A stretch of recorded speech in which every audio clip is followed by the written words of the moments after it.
Today, I'm going to give you the secrets of what's the true enemy of any real estate transaction. Hey, everybody, Tim Weigel here with Watson Realty. Hope your day is going well.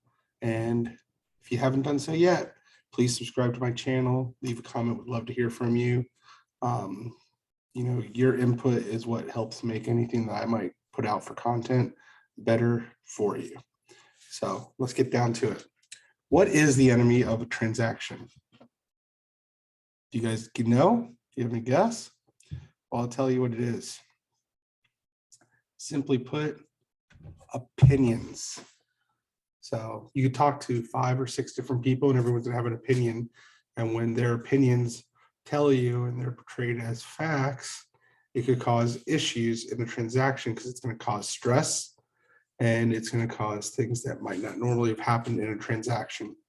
So for example, I've seen family members review an inspection report and things that have been pointed out on the inspection report: cleaning leaves out of the gutters, fresh paint job. None of those are detrimental to the house, but it could cause you as a buyer to freak out and feel that the house is not in the right condition for you. Well, it's an open market. It's in a condition based off what you're selling it for. And a lot of that is just maintenance and putting your own touches on it. When it comes down to opinions in a real estate transaction, I'm not saying not to get others' opinions because you can learn from them, but don't take them as this is the way it is and we need to worry about it. Just a couple quick stories on opinions. Has anyone ever checked WebMD? If you have, no matter what your ailment is, you're going to die, is pretty much the theory of WebMD. So, and WebMD gives you a lot of information, but it gives you so much. And it does say that it could be this, it could be that, it could be this, it could be that, which it's right, but it's not specific to your situation. And it's basically a system just answering questions. And when you get an opinion from someone, it's the same thing. You get an opinion on the house is going to fall down. Doesn't always mean that. So the question I always tell my buyers is when you see something on an inspection report that has you worried, get some quotes and figure out what it is and figure out the necessity of it for you. And then you can make a decision that's best for your family, but don't base it off of other opinions.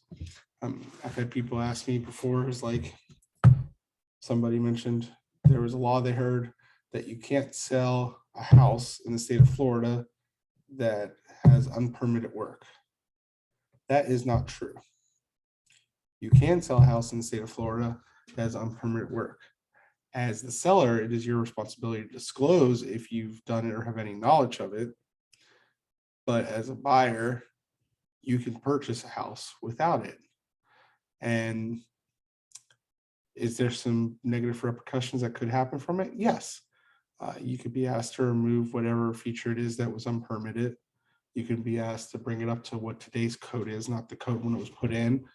There's lots of things that can go wrong with unpermitted work. Don't get me wrong on that. But as a buyer, it's up to you to decide.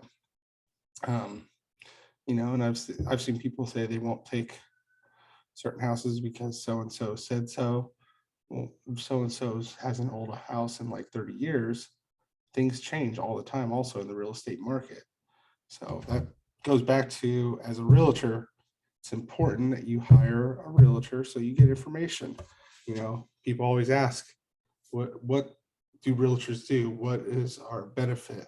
Well, one of our benefit is knowledge and experience. You might buy and sell a house every 5 to 7 years, so you're not doing that often. Well, the market changes and the time changes, so things change. Me, if the average realtor sells about 4 homes a year, I'm typically around 20 plus a year. So I'm in it a lot more and have a lot more experience of what we're seeing in the market. And that experience isn't mine, it goes to you. It's kind of like if you're going to the hospital and you're going to, say, have heart surgery. Do you want somebody that, I've done heart surgery once back in playing a game when I was younger, or do you want somebody that's actually doing it day in, day out? because they have the experience that's going to help you get through it. So hope this information helps.